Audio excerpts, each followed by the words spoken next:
ese waba warigeze wicara ucecetse ukibaza uti ese koko ijuru ribaho cyangwa ni inkuru gusa? Ese koko niba ribaho rimeze rite? Undi se riherereye ni mu kirere cyangwa n'ahantu tutabona? Hari abantu benshi babyibaza ariko ntibabona ibisubizo byuzuye. Abandi bakavuga bati ni inkuru gusa, abandi bakavuga bati ni inkuru zo kuduhumuriza gusa, abandi bati ahari ni mu bicu hejuru. Ariko se ukuri ni ukuhe?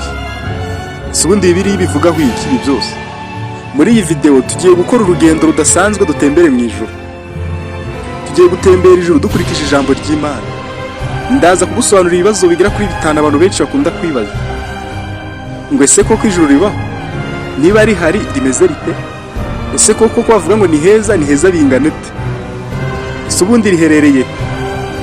Ese koko nyabyo ni mu kirere riherereye? Ntagusaba gukurikira iyi video isegonda ku segonda kugira ngo ubashe gusobanukirwa ibyo byose.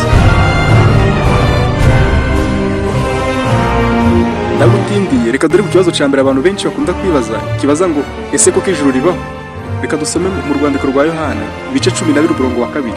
Aravuga ngo ni mu rugo rwa data harimo amazu menshi, iyaba adahari mba mbabwiye kuko ngiye kubategurira ahanyu. Ni Yesu wabivuze ari kubibwira abigishwa. Bivuze ko mu ijuru iwabo kwa data hari amazu menshi, kandi yaza kuba adahari abatubwiye, ababivuze, aba yarabivuze ko agiye kubategurira ahandi tuzaba, ariko amazu arahari. Ibi bivuze ko ari ahantu hahari Bibiliya yemera kandi ko hahari hari n'amazu. Yesu yarabivuze, si inkuru z'abantu. Yavuze ko kandi aho hantu hateguwe. Pawulo yabyandikiye n'Abakolosayi 3:1 arababwira ngo nuko rero niba mwarazoranywe na Kristo mujye mushaka ibiri hejuru iyo ko Kristo ari, kandi we yicaye iburyo bw'Imana Data. Haleluya! Bivuze ngo ni ahantu hahari. Ibi bitwereka ko ijuru ritari amagambo gusa, mu by'ukuri rirahari, ni ukuri. None waba uri kwibaza uti none niba rihari none rimeze rite? Gendeye ku byahishuriwe Yohana mu gice cya 21 umurongo wa 4 aravuga ngo izahanagura amarira yose ku maso yabo, kandi umvira ijambo, kandi urupfu ntiruzabaho ukundi, kandi umuborogo cyangwa gutaka cyangwa kuribwa kuko ibya mbere bishize. Yohana yarabyeretswe. Nawe tekereza ahantu hataba kurira, hataba gushyingura, hataba indwara, hataba guhangayika, niho Yohana yahishuriwe. Ngo ntandi ni mu ijuru. Kandi ku murongo wa 23 ngo kandi urwo rurembo ntirugomba kuvirwa n'izuba cyangwa n'ukwezi, oya, kuko ubwiza bw'Imana aribwo buruvira, kandi umwana w'intama ari we tabaza ryabo. Ni ukuvuga ngo abantu benshi hano ku isi byari ninjoro tuvirwa n'ukwezi kugira ngo isi ibe nziza tuhabone, ku manywa tukavirwa n'izuba kugira ngo habone habe heza. Ariko mu ijuru nta kwezi kubayo, reka nta zuba rihaba. Umvira ijambo, havuze ngo kandi urwo rurembo ntirugomba kuvirwa n'izuba, oya, cyangwa se ukwezi, kuko ubwiza bw'Imana aribwo buruvira, kandi umwana w'intama ari we Yesu Kristo ari we tabaza ryarwo. Ni ukuvuga ngo nta mwijima ubayo, ni urumuri rw'Imana gusa ruhora ruhavira. Kandi nujya gusoma ibyahishuwe 21 umurongo wa 18 kugeza ku wa 21 aravuga ngo umurongo wa 18 inkike zarwo zubakishijwe yasipi. Ni ukuvuga ngo inkike zarwo zubakishijwe na yasipi, amabuye y'igiciro cyane akomeye meza ashashagirana. Naho ururembo bwarwo rwubakishijwe n'izahabu nziza imeze nk'ibirahuri gusa. Ni ukuvuga ngo inkike zarwo, ku nkike hubakishijwe amabuye yitwa yasipi, naho ururembo rwo rukubakishwa n'amabuye y'izahabu nziza imeze nk'ibirahuri byiza. Hanyuma ku murongo wa 19 imfatiro z'inkike z'urwo rurembo zirimbishijwe amabuye y'igiciro cyinshi y'amoko yose. Ni ukuvuga ngo imfatiro z'inkike z'urwo rurembo zirimbishijwe n'amabuye menshi, urumva ngo kandi y'igiciro cyinshi. Reka turebe amabuye yarayubatse izo mfatiro ko ari 12.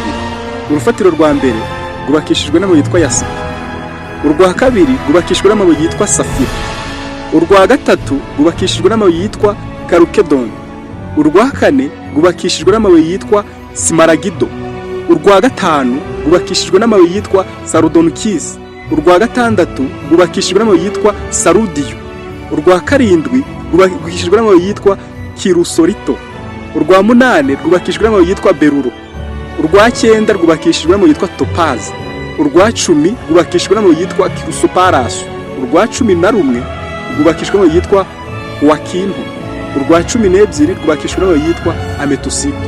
Uko bisoma Ibyahishe 28 umurongo wa 19 haravuga ngo imfatiro z'ingike z'urwo rurembo zirimbishijwe n'amabuye y'igiciro cyinshi y'amoko yose. Urufatiro rwa mbere rwari yasipi, urwa kabiri rwari safiro, urwa gatatu rwari karukedone, urwa kane rwari simaragido, urwa gatanu rwari sarudonikisi, urwa gatandatu rwari sarudiyo, urwa karindwi rwari kirusorito, urwa munani rwari beruro, urwa cyenda rwari topaze, urwa 10 rwari kirusoparaso, urwa 11 rwari hiwakinto, naho urwa 12 rwari ametusito.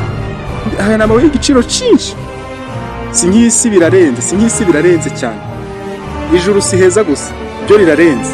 Bakorinto ba mbere ibice 2 umurongo wa 9 haravuga ngo ariko nk'uko byanditswe ngo iby'ijisho ritigeze kureba n'iby'ugutwi kutigeze kumva ibitigeze kwinjira mu mutima w'umuntu, ibyo byose Imana yabyiteguriye abayikunda. By'amaso atigeze abona byose tuzabibonera mu ijuru. Iby'ijisho ritigeze kubona nta muntu n'umwe wigeze basha kubisobanura neza iby'ubwiza bw'ijuru. Bwiza burenze uko wabitekereza. Si nk'ubwiza bw'amahoteli oya, si nka Dubai oya, si nka Kigali oya. Ijuru ni ryiza, nta hantu namwe ku isi wahagereranya na. Birarenze kure cyane.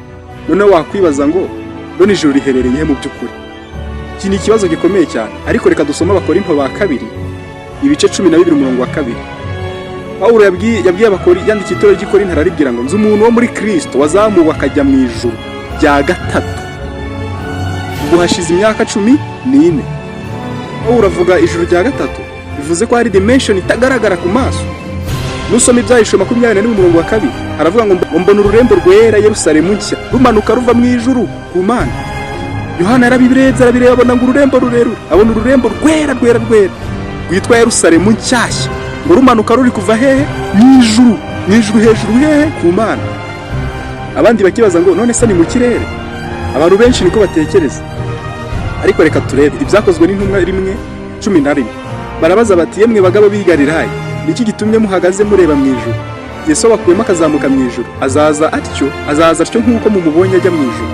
Nukuvuga ngo izi ntumwa zari ziri kureba hejuru, Yesu agiye mu ijuru. Yesu yazamutse ajya mu ijuru bivuze ko ari hejuru. Ariko si ibicu, ni ahantu ho mu buryo bw'umwuka, spiritual. Bivuze ko si indege ishobora kuhakugeza oya, si telescope ishobora gutuma uhareba oya rwose. Ni mu buryo bw'umwuka kandi abonwa n'abari mu mwuka gusa nyine. None rero ijuru rirenze uko wabitekerezaga kandi si buri wese uzarigeramo. Nkuko Yesu yabivuze aravuga ngo inzira ijya mu ijuru ni inzira ifunganye ngo kandi inzira ijya ku bugingo ni mbi. Bivuze ko benshi bazabura ijuru. None wowe witeguye kujyayo? Niba witeguye andika muri comment ati nditeguye cyangwa ndacyari mu nzira. Reka dusenge. Data wo mu ijuru, ndaje imbere yawe uyu munsi n'umutima wicishije bugufi. Mana, hari ibyo nakoze bitakunejeje, bisabiye imbabazi.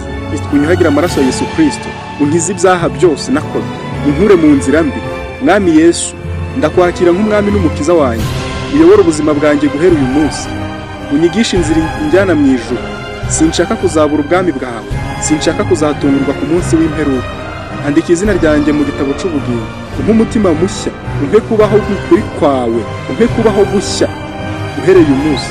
Isemo kugukurikira, isemo inzira y'ubugingo mu izina rya Yesu Kristo. Amen.